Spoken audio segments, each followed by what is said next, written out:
Grab your milk. Look at it. You think this is pure. It is not. By the end of this video, you will know what that one word really means: allowed. Some people feel it immediately, not in their head, in their body, a stomach that flips, skin that breaks out, fatigue, no diagnosis, no certainty, just a signal this glass does not land healthy for everyone.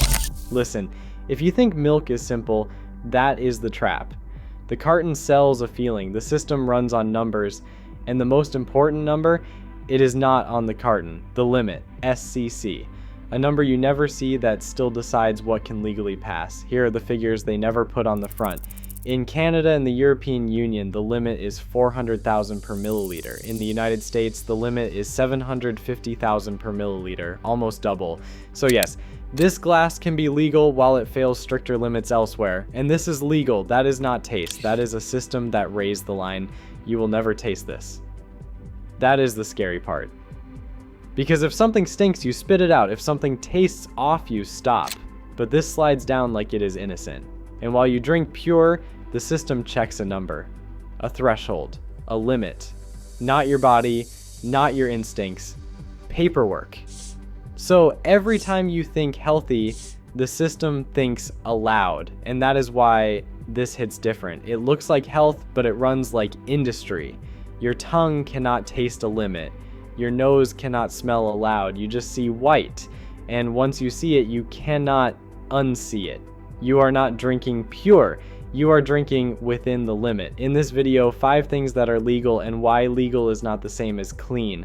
Truth number 5. The hidden limit. SCC is the quiet line that decides what still gets sold as milk. If you do not know the line, you cannot judge the product because the carton will not help you. Marketing will not help you. Here's the point. SCC is a stress signal. More system pressure leads to more inflammation. More inflammation leads to higher numbers. This is not a premium brand thing. It is not flavor. It is system pressure. And here's the part nobody says out loud. A higher legal limit gives the system more room to stay profitable under more stress. That is what the higher line does. It keeps the pipeline moving, and you do not taste a pipeline. You drink the result. Truth number 4, the switch. 1 year, 1993, a synthetic growth hormone gets approved, not for your health, for more output, more milk, more pressure, more problems that must be managed. Bottom line, push harder, damage shows up faster, and once a system is built for more, it does not go back. More becomes the baseline. Contracts, prices, logistics, expectations. So the cow becomes a machine with biology, and biology fights back. Mastitis, utter infections, painful, and when it happens more often, you get control. No romance, no farm fantasy, control. Treat it, test it, push it through, because the pipeline can't stop. Okay, breathe, because now it gets ugly. Truth number 3, control systems. Antibiotics, not as a one-off, as a tool, because maximum output means maximum pressure. Pressure creates problems. Problems must disappear. Yes, there are rules. Yes, there are tests. Yes, there are procedures, but here's the real story. The big issue is not only residues, the big issue is dependency. If a system needs constant intervention to stay stable, that is not health. That is management, and heavy antibiotic use in agriculture can contribute to resistance. Resistance means one thing: medicines work worse when people actually need them. That is not panic, that is the bill for the chain. Pressure in, medication on top, and the cost shows up later. And here is what makes it worse: pooling. Milk is not handled like a small batch craft product. It gets mixed, combined, blended, so even if one farm is clean and another is stressed, it becomes one stream, one uniform product. Great for consistency, terrible for transparency, because once it is mixed, you cannot unmix it. You cannot point at a carton and say this came from one perfect pasture. The system is built for volume, and volume hides details. And here is the nastiest part. A higher limit does not just happen, it is a decision. A line drawn high enough so the machine can keep running. Because if the line was tighter, the system would have to slow down. Fewer shortcuts, more cost, less output. So instead, the limit becomes the solution, not make it cleaner, make it legal. That is why your carton feels like food, but behaves like a contract that says, as long as we are under the line, we are fine, even if your idea of fine is very different.